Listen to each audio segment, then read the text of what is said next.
Hello everyone, welcome back to my YouTube channel. जिस हिसाब से फैज़ हरीम के साथ अपनी मोहब्बत करता जा रहा और हर मुश्किल के वक्त इसके साथ खड़ा हो जाता है, तो हरीम को चाहिए कि हरीम इतनी बड़ी गलती ना करे और ये जैब प्यार से फैज़ को समझाने की कोशिश करे। अगर फैज़ के साथ प्यार से बात करती है, सब कुछ उसे बता देती है, तो 100% फैज़ इसका साथ देने के लिए तैयार हो जाएगा और ये दोनों मिलकर नासिर को समझाने की कोशिश करेंगे। लेकिन हरीम ने बहुत बड़ी गलती कर दी है और इस हिसाब से ये देखा जाए तो ये फैज़ के साथ धोखाकारी है। नेक्स्ट एपिसोड में फिर से नासिर इसे कैसे ब्लैकमेल कर सकता है, नासिर क्या ये सारे के सारे सबूत रेहान वालों को दिखा सकता है, रेहान की फैमिली नासिर के साथ मिलकर हरीम को कैसे बदनाम करने की कोशिश करेंगे, ये सब कुछ आज के शो में बताएंगे। जिस वक्त नासिर के साथ मुलाकात करने के लिए आती है तो वहां पर इसे पैसे दे देती है और नासिर इसके सामने वो सारी की सारी वीडियोस डिलीट कर देता है। वहां पर हरीम इसके साथ बात भी कहती हुई मैं कैसे यकीन कर लूँ कि आपने ये वीडियो डिलीट कर दी है और आपके पास इसकी कॉपीज मौजूद नहीं है। नासिर वहाँ पर उसे यकीन दिलाता है और हरीम इसके यकीन में आ जाती है, लेकिन उसे इस बात का नहीं पता कि आगे की कहानी तो अब शुरू हो चुकी है। एक बंदा इसके साथ बैठा होता है, नासिर का जो बंदा होता है वो हरीम की सारी वीडियोस बना लेता है। अब इनके पास एक नया रिकॉर्ड आ जाता है और अगर ये लोग फैज़ को ये सब कुछ दिखाते हैं तो फैज़ जो है वो नासिर की बातें मान लेगा और हरीम के साथ नफरत करेगा। जहाँ से हरीम चली जाती है और फैज़ के साथ मुलाकात कर सकती है, जब वो समंदर किनारे एक दूसरे के साथ गपशप करते हैं, एक अच्छा वक्त गुजारते हैं, ये फिर घर जाते हैं। घर जैसे ही जाते हैं तो माँ जो होती है फैज़ की वो गुस्से से लाल पीली होती है और फैज़ को कहती है कि फैज़ कम से कम अपनी बीवी को तौर तरीके से समझाती कि हमारे घर के तौर तरीके कैसे हैं, रस्म रवाज कैसे है, जिस हिसाब से आती है जाती है, इसका जो लिबास है इस हिसाब से लग रहा है कि इस हिसाब से हमारे जो मेट्स हैं वो भी इस तरीके का अंदाज नहीं अपनाती जैसे हरीम अपना रही है। फैज़ जब ये बातें सुनता है तो वहां पर अपनी माँ को बड़ा प्यारा जवाब देता है। उसे कहते हैं कि माँ जी आपकी जो बात है वो ठीक है, लेकिन मैं इस बात पे बिलीव नहीं करता। भी हीरे को सिर्फ उसे एक जौहर ही पहचान सकता है या जौहर ही इसकी कदर कर सकता है, कोई और बंदा इसकी कदर नहीं कर सकता। फैज़ का बात करने का मकसद ये होता है कि भाई अब हरीम को मैं ही जानता हूँ, इसकी कदर मैं ही कर सकता हूँ, कोई और बंदा इसकी कदर से इसको नहीं पहचान सकता। आप इस बात पे और डिस्कस ना करें तो अच्छा होगा। आप फैज़ की माँ को जॉब मिल जाता है और रेहान यही फैज़ को समझाने की कोशिश करता था कि कभी भी हरीम के सामने और फैमिली के सामने अपनी माँ की इंसल्ट मत करना, हरीम की सैड मत करना। लेकिन फैज़ यहाँ पर सैड करना शुरू कर देता है क्योंकि फैज़ की माँ बात इस हिसाब से करती है हरीम के ऊपर कि फैज़ ये चीज़ें बर्दाश्त नहीं होती और इसी वजह से अपनी माँ को मुंह तोड़ जवाब देता है। माँ की यहाँ पर इंसल्ट हो जाती है। हरीम और फैज़ दोनों यहाँ से चले जाते हैं अपने कमरे के अंदर।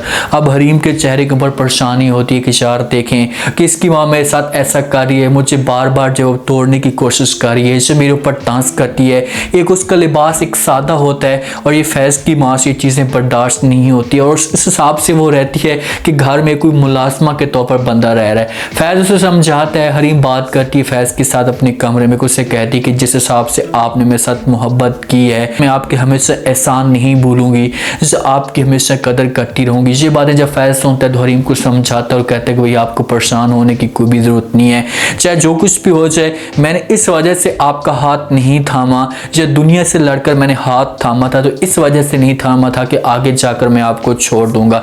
दुनिया जो कुछ भी कहे, जितने भी आपके ऊपर इल्ज़ाम लगाती रहे, मैं किसी की भी बातों के ऊपर यकीन नहीं करूँगा और हमेशा आपका साथ देने के लिए तैयार हो जाऊँगा। यही अल्फाज हरीम के लिए बहुत ज़्यादा होते हैं, बहुत मायने रखते हैं। अगर ये सोचने वाली हो जाकर इन अल्फाज की कदर करे, लेकिन हरीम को फिलहाल कदर तो है, वो इस बात को समझती है कि फैज़ मेरे साथ मोहब्बत करता है और ऐसा इंसान मुझे कभी भी ज़िंदगी में नहीं मिलेगा। लेकिन एक अचानक ऐसे जाल में फंस चुकी है, जो ऐसी मुश्किल में फंस चुकी है कि अगर वो फैज़ को बताती तो फैज़ इसके लिए जो वो मुश्किलात खड़ी कर सकता है या फैज़ के दिल में एक शक पैदा हो सकता है और मजबूर होकर नासिर के पास मुलाकात करने के लिए भी चाहती है, अपना सारा डेटा ख़त्म करवाना चाहती है। लेकिन एक लड़की है और माशरे में आप लोग ये देख भी रहे हैं और आप लोगों के ऐसा समझो कि सबक आमोज भी है कि आप किसी से एक लड़की एक मुश्किल में फंस जाती है और सारे रिकॉर्ड अपने पास करके एक लड़की को कैसे ब्लैकमेल किया जा सकता है। नासिर ऐसी कर रहा है और ऐसी ब्लैकमेलिंग में हरीम फंसती जा रही कि आगे जाकर हरीम इतनी ज़्यादा आगे बढ़ जाएगी कि नासिर इससे पैसे पे पैसे लेता रहेगा और इससे बार बार जो है वो तंग करता रहेगा। अब जहाँ से जो है वो नासिर बड़ा रिलैक्स हो जाता है, पैसे भी ले लेते हैं, बड़े पैसे से मिल जाते हैं क्योंकि फैज़ ने से जेवर दिए थे और वो जेवर भी बेच कर वो सारे के सारे पैसे नासिर को दे देती है। तो नासिर के पास एक समझो कि उसे एक पॉइंट मिल जाता है, जैसे एक उसे ATM मशीन मिल जाती है कि भाई यही लड़की है जो मेरे घर का सारा सर्किट चला सकती है। ये अपने घर में जाकर पैसा फेंकना शुरू कर देता है। हुस्ना के सामने भी पैसा सारे का डालेगा कि भाई अब मेरी जॉब लग चुकी है, मेरे पास पैसा भी है, तो आपको मेरे साथ शादी से कोई भी नहीं रोक सकता, जहाँ सूद में आपको मेरे साथ शादी करनी पड़ेगी। हुस्ना तो इनकार कर चुकी है, वो तो सबको समझ चुकी है कि भाई ये बंदा सिर्फ और सिर्फ एक लालची इंसान है, इसको सिर्फ और सिर्फ अपना गर्ज चाहिए, गर्ज के अलावा ये कुछ भी नहीं कर सकता। लेकिन आगे से जो वो नासिर मजबूर कर रहे थे, बार बार इसके सामने ऐसी बात कर रहे हैं कि भाई आपने हर सूरत में मेरे साथ शादी करनी है। अपने घर की छत पे मौजूद होता है और सुकून के साथ वो सारी वीडियोस देख रहा होता है और सिगरेट को भी एंजॉय कर रहा होता है कि भाई यार देखेंगे कितनी नादान लड़की है। पिछली वीडियोस डिलीट करवा कर उसके बाद फिर नई वीडियोस मेरे पास आ चुके हैं और इसने पिछली वीडियोस भी डिलीट नहीं की। ये हरीम एक यकीन में है, जो उसके एक वहम है कि भाई इसने सारी वीडियोस डिलीट की, क्योंकि इसकी जो वीडियोस थी वो सारी की सारी PC में मौजूद थी और इसने फिर मोबाइल में कन्वर्ट की थी और मोबाइल लेकर गया था। और ये पागल है कि भाई इसने वीडियो डिलीट कर दी, ऐसा इसने कुछ भी नहीं किया। ये पुराना भी रिकॉर्ड दिखाएगा फैज़ को और ये नया रिकॉर्ड भी फैज़ को दिखाएगा और आगे जाकर खान वालों को पॉइंट मिलेगा कि हरीम एक बदकार है, इसे इसके ऊपर झूठा इल्ज़ाम लगाने की कोशिश करेंगे। अगर रेहान का ताल्लुक यहाँ पर नासिर के साथ हो जाता है, इन दोनों के एक दूसरे के साथ मुलाकात हो जाती है, एक दूसरे को जांचना शुरू कर देते हैं। अगर रेहान वाले कोशिश करते हैं कि भाई हमने हरीम को किसी भी सूरत में ये इस घर से निकालना है, ये इस घर से दूर करना है, तो इनके पास एक पॉइंट यही हो सकता है, वरना इस तरीके से कोई भी जितनी भी कोशिश करें तो फैज़ नफरत नहीं करेगा हरीम के साथ। बंदा है नासिर जो ये लोग उसको इस्तेमाल कर सकते हैं और ये हरीम को फैज़ के दिल से हमेशा के लिए निकाल सकते हैं। अगर हरीम ये कदम नहीं उठाती, हरीम को चाहिए कि हरीम अपनी जो है वो जल्दी से कोशिश करे और सबको फैज़ को बता दे कि भाई फैज़ मेरे साथ ये चीज़ें चल रही हैं, नासिर को मैंने पैसे भी दिए हैं, ये मुझे ब्लैकमेल करता है। जिस वक्त हमारी मंगनी की बात जा रही थी तो मैं इसके साथ मुलाकात करने के लिए जाती थी, वो सारे के सारे इसके पास सबूत हैं, इसने वीडियोस बना लिए हैं, अब मुझे तंग करता है। तो फैज़ इसे जो है वो हौसला देगा और कहेगा कि भाई आपको परेशान होने की कोई भी जरूरत नहीं है, क्योंकि एक बड़ा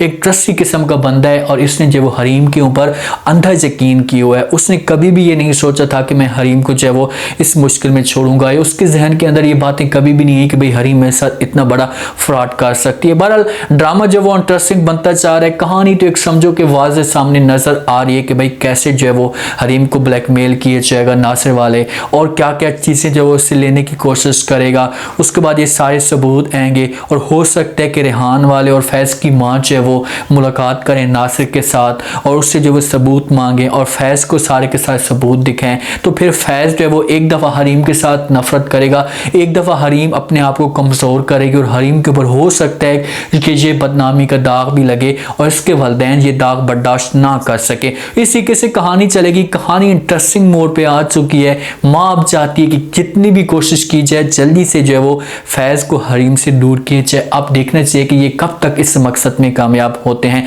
उम्मीद है आज का रिव्यू, आज का टीजर आप लोगों को पसंद आया होगा। आपने कमेंट सेक्शन में अपनी कीमती लास्ट में देने पर आपको क्या लगता है, क्या नेक्स्ट एपिसोड में कोई नया बड़ा ट्विस्ट आ सकता है? जैसे जब वो हरीम गलतियां कर रही है, क्या ये हरीम को गलती करनी चाहिए? क्या ये नासिर के साथ मुलाकात करने के लिए जाएगी? मजीद नासिर से क्या क्या चीज़ें मांगेगा और फैज़ के सामने किस वक्त किस सबूत आएंगे?